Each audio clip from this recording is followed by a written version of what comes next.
Hi, I'm Tim Hopkins, And I'm Cameron Hopkins. and this is going to be our presentation 3. And we're going to do just a short little recap of what we learned, our final thoughts and views on what we went through, and give some advice to the 490 class. And I guess we'll just go back and forth. So I'll start with my lesson learned. And my lesson learned is communication is very important. Communication and having a very tidy schedule, which having to do this and work and do school is a very, very inspiring crash course on how to time manage and make deadlines. So that's what I learned. Lessons learned, I mean, dang. Well, specifically, like with this project, like what you think the schedule might be in the beginning most likely won't be the schedule that you followed by the end, because you will learn many things about logistics and the process, and especially in a project with 2 people working on it, just how do you properly, go about trading files, and where do you do the audio edits, and do you do it before he does his cuts, or do you do it after the cuts? Do you edit all 4 hours of audio, or do you wait until you cut it up before you edit it? Like these various things, it's a lot of trial and error. So time management, definitely that is definitely one of the huge lessons learned on this one. But before we move on to our overall view, another lesson learned is if you're going to take on a full-scale project like a documentary or something like we did, and you have a small team, it's kind of a weird thing, but you can't underestimate yourself, but you can't overestimate your workload. It's a lot. It's gonna be a lot, because if you have one dude doing all the video aspects and one dude doing all the audio aspects, that means you guys can work at the same time, but there's certain things that can't be done on his end until it's done on my end, and vice versa. Mm-hmm. And managing workload is very important, which falls right back into communication. Certain things are going to bend and flex and move. Like, you're going to have to make sacrifices, and learning about that, how to manage that weight within the parameters that you're given. That was a well lesson learned. But I assume the next thing that we can talk about is our overall view of the project. This was enlightening and stressful. It was challenging, and it was a beautiful disaster. I loved doing this project. It was great. It was daunting, but it wasn't daunting until it became daunting, if that makes sense. I really enjoyed it. I don't think anyone coming into this class should take it lightly. I don't think it's something that you should just feel like you can knock out easily. I think it's something that you need to respect and put the time in for. That was definitely my overall view of it. It was awesome, but it was tedious. There's going to be a lot of experimentation, obviously depending on the type of project you guys end up doing, but there will be a massive amount of experimentation that is needed to be done on the logistics side, because when you're first starting out in 490, you can plan as much as you want, but when it actually gets down to it, the way you thought everything was going to go most likely will not go that way.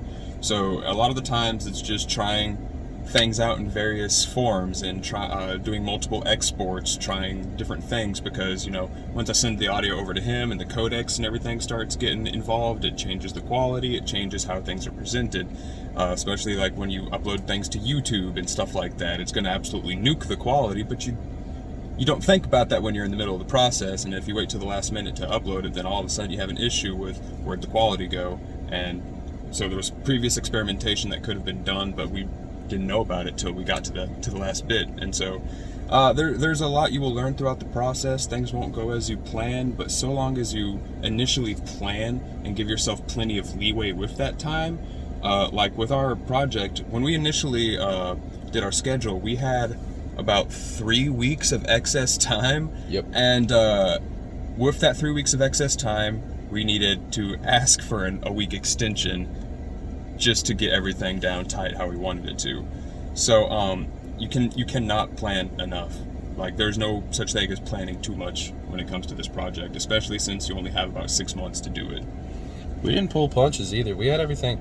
All right, so I guess we can move on to our advice for the 490 students, and me being a video person, you being an audio person, we should probably speak to our respective paths. So I'm going to speak to the 490 video students. Before you get into 491, whether you've already got it done now or you need to do it before next semester starts, have everything on paper. Have everything on paper. Your dates, your alleged dates, because they're going to move. Unless you're just doing solo work, your dates are going to move. Now, that may fluctuate or change drastically because of COVID, because we're getting better now, but I'll tell you this, in the flux of COVID, everything moved constantly. I had it down on paper, and we had dates lined up, and we didn't slack, we didn't pull any punches, but things just happened. So have your paperwork done in 490, that way when 491 comes, you're rocking and rolling. The day that the semester starts, we started before, but the second you can get your crew on board and get moving, I would start filming. I would start filming ASAP. And another thing is always have paper documentation, or at least have like a digital a notebook of like what camera filmed what the frame rate what was the difference in settings, who shot it, and is it B-roll or is it primary roll? Is it going to be in scene A or scene C? Everything needs to be, when you put it in Adobe, when you put it in your editing bay, you need to know exactly what bin to throw it into. Like, I've never had a trouble with organizational skills in terms of Adobe. I always keep my bins tidy.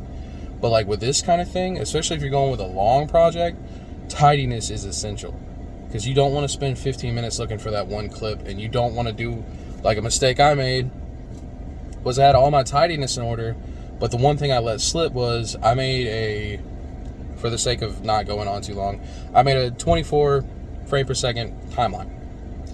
And I didn't automate all my footage to go to 24 frames. So now I have to go back and pick all my footage apart to make it fit. Because once I realized I had different frame rates, I tried to correct that, and I overcorrected it. So now I have a bunch of choppy, either too fast or slow-mo or picked apart frames, and I've got to go correct that. So, I mean, there's always room for improvement, I guess is my advice to you. Time manage and know that there's always room for improvement. As far as the audio side, this probably also applies to the video side, but your file structure in terms of backing up all of your projects and every bit of your all of your assets, make sure that you have that very clearly labeled. Make sure everything is where it's supposed to be, so that whenever you end up in a situation where you're like, dang, that gate I threw in on that track initially whenever I recorded sounded great up until I compressed it. And so you'll have to go back into that thing and go back to that previous project, take off the gate and, so re-export it and then import it back into the new project. But if you have bad file structure, good luck finding it. And so I can't stress the importance of that enough, because there's way too many times I had to go back into a previous version of a project I was doing and pull some of the information out of there because I screwed up somewhere.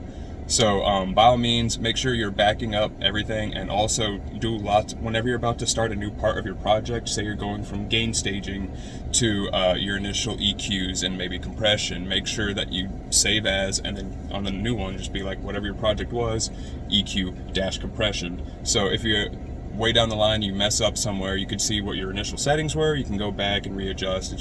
It's very, very important that you have a way to go back and check how you did things beforehand, because you will likely need to go back to it at some point. So that's huge. Make sure you do that. Yeah. So I guess to close up, the only other thing I really have left is if you're gonna do a bigger project, like not a paper or a short video, if you're gonna do a long video project, let it be a learning experience. Let it be a growing experience. Like through this, we've hit bumps on the road, snags, reschedules. If it's a complication, we've probably hit it to one degree or another. But keep your head on and understand that if you have a team, you're a team.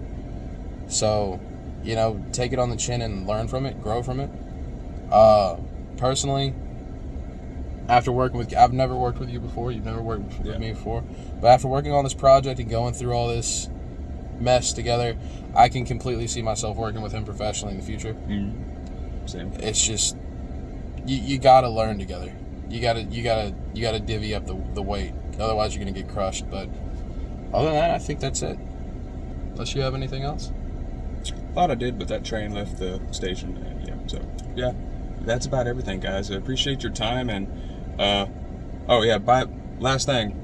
Make sure that you do plenty of dry runs. If you're doing anything that requires setup and someone coming before you, coming to you to record for an interview or just actually record or just shoot a video, make sure you do multiple dry runs beforehand. Make sure that you know where every piece of equipment goes, because I guarantee you, no matter how many dry runs you do, when you get to the time to actually doing it, equipment won't work like it's supposed to. So having a good understanding of how it works is very, very beneficial when those times come. So plenty of dry runs and know your equipment. Thank you, guys. Don't think you could just fix it all in post, you filthy animals.